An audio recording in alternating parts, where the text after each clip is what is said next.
Good afternoon. My name is Barbara Mainhart, and I am the Outreach and Marketing Coordinator here at the Alpha Center for Divorce Mediation. Today, we are going to talk about parental alienation syndrome. And this is a very sensitive topic when people are going through a divorce. And my guest is Christine Lombardo-Zaun, who is one of our mediator attorneys. And so she has a lot of experience in guiding people and parents through divorce. And the goal of mediation is to come to a joint decision about everything having to do with the children and other things. But sometimes, there's a little dynamic going on. So, Christine, why don't you tell us what is parental alienation syndrome? Thanks, Barbara. So parental alienation syndrome, is not a recognized syndrome from the American Psychology Association or the American Medical Association, but it is something that is out there that is very real. It's rampant and it is dangerous. It's dangerous to children. It's dangerous to the alienated parent, and it is very destructive. It was, coined by a child psychologist back in the mid-'80s. So it's been around a long time. And that's when it just first got its name. So, it's only been picking up steam since then. Okay, good. Okay, so what are, like when parents, are trying to play children off against each other or deliberately, trying to influence the child, what kind of behaviors do they exhibit? So with parent alienation, you're exactly right. It's where one parent is trying to alienate or get the children to either hate or stop speaking to the other parent.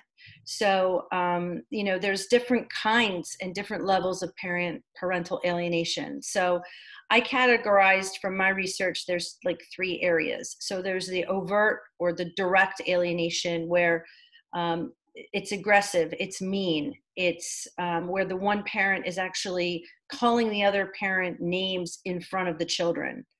I had a client once that told me that that mother was a piece of S in front of the children. So name calling, that's an overt form of parental alienation.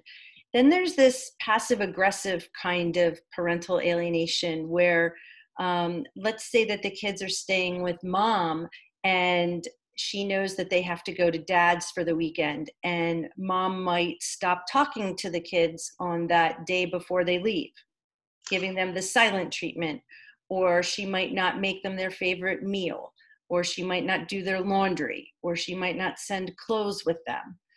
That's more of a form of passive aggressive where you're not really saying anything, but the sabotage is there. The sabotage is there. It's real. The children feel it. They see it. I've seen that in my practice. And this was back when I was a litigator.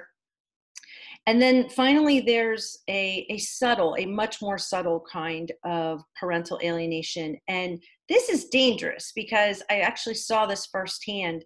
And it was over the summer where mother wanted to enlist the child in the summer camp. Well, she picked the days that interfered the most with father's custodial time. Oh. And we took this to custody court, and I saw firsthand how the courts don't want to deal with it. They don't want to see it.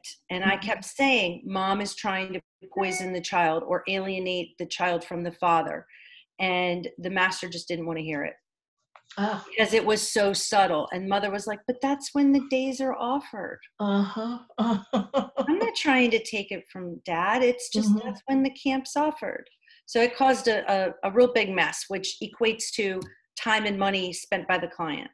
Yes, and I would imagine that in some cases, one parent has a better financial situation, so they can just kind of keep it going, whereas the other one doesn't have an opportunity to fight it, and that's very sad. Very true. The research on parental alienation syndrome actually supports that. And there is one parent, and it's usually the one who is doing the alienating. There's also research to suggest that that parent also could have a psychological disorder such as narcissism, or I forget if it's called like a personality disorder. Because, why can't they just take the adult road? But and it's kind of, in a sense, it's like, those poor children. So I want to thank you, Christine, for kind of telling us what it is and telling us kind of like how it works on the parent side.